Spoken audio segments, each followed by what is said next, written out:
ආයුබෝවන් මගේ යාළුවනේ. මම අද නෑ ගමනක් ගියා. ඒ යනකොට මම කාලම නැති පළතුරක් හම්බුණා. ඉතින් මම ගත්තා එක. මේ තියෙන මේ පළතුරු කහ කොමඩු.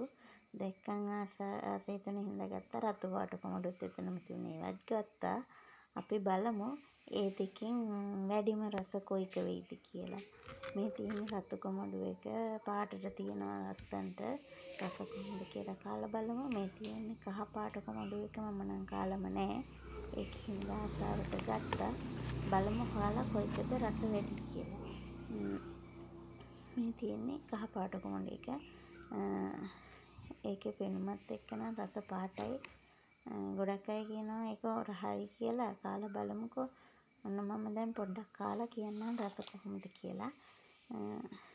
ඒක රසයි, පැණි රස හොඳට තියෙනවා. රතු පාට කොමඩු එකත් එක්ක කොහොමද කියලා බලන්න. රතු පාට කොමඩු එකත් කාලා බලමු. කාලා බලලා කියන්නම් දෙකෙන් ගොඩක් රස කොයිකද කියලා. මේ තියෙන රතු පාට කොමඩු එක. ඒකෙනුත් කෑල්ලක් කාලා බලමුකෝ. මට නම් යාළුවනේ තේරිච්ච විදිහට එක එක්කෙනාට දැනෙන විදිහ වෙනස් වෙන්න පුළුවන්. මට හිතෙන විදිහට ගොඩක්ම රස රතු කොමඩු එක කියලා මට හිතෙනවා. හැබැයි ඒක වෙන කෙනෙකුට වෙනස් වෙන්න පුළුවන්. කහ කොමඩු එකත් පැණි රහ හොඳට තියෙනවා. රස හොඳයි. පෙනුමත් හොඳයි. කහ කොමඩු එකට වඩා රතු පාට කොමඩු එක රස වැඩි කියලා මට හිතෙනවා. සමහර වෙලාවට කෙනෙකුට වෙනස් වෙන්න පුළුවන්. ඔයාලට කහ කොමඩු එක රස වෙන්න පුළුවන් රතු එකට වඩා. ඒත් මට හිතෙනවා මට වැඩියෙන් රස තියෙන්නේ රතු පාට කොමඩු එකේ කියලා. ඒක තියෙන ස්වභාවික ගතිය. කහ කොමඩු එකට වඩා.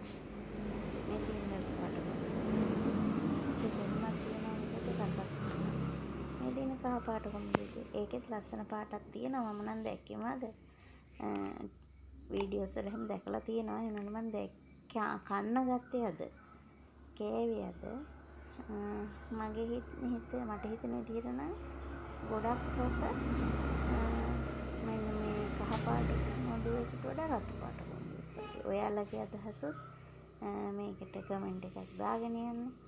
ඔයාලා කාලා බලන්න ඉස්සෙල්ලා. කාලා බලලා කියන්නකෝ කහ කොමඩු එකද රතු කොමඩු එකද වැඩියෙන් රස කියලා කාලා තියෙන කමෙන්ට් එකක් දාගෙන යන්න.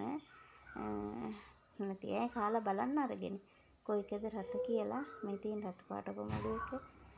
මේකෙන් මං කෑව කහ පාට කොමඩු එක. හැබැයි මට ගොඩක් රස දැනෙන්නේ රතු පාට කොමඩු එකේ.